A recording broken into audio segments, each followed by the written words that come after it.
ত্রিপুরা সরকার বনাম বিরোধী দুই পক্ষের মধ্যে আসল সত্যটা কিতা চলো আমরা একটু জানি। সরকারের বিনিয়োগ অনুযায়ী ত্রিপুরায় শিক্ষা, স্বাস্থ্য থেকে দইরা, ঘর বাড়ি থেকে দইরা, বিদ্যুৎ বিনিয়োগ থেকে দইরা, শিল্প সব কিছু থেকে দইরা অনেকটা উন্নত হয়েছে। সরকার তো এটাও কইরা যে আগের তুলনায় ত্রিপুরা এখন অনেকটাই স্থিতিশীল এবং উন্নত।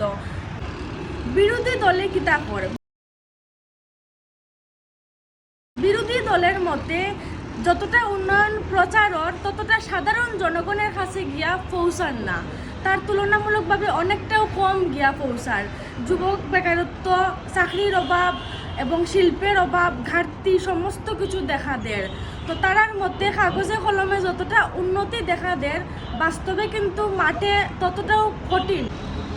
সাধারণ মানুষে কিতা অনুভব করা, সাধারণ মানুষের ধারণা সবসময় কিন্তু আলাদা আলাদা থাকে। কেউ কইরা যে উন্নয়ন হন, আবার কেউ কইরা যে জীবিকা নির্বাহ আগের মতো এখনও সীমিত। আবার কেউ কেউ কইরা যে কিছু এলাকায় উন্নয়ন দেখা দিলেও অনেক এলাকা আছে যে মৌলিক সমস্যাও প্রধান কারণ। আফটারঅল এখন আমরা চৌকে যেটা পড়ে যে আগের তুলনায় এখন ত্রিপুরা কিন্তু অনেকটাও সচ্ছল, স্থিতিশীল এবং উন্নত।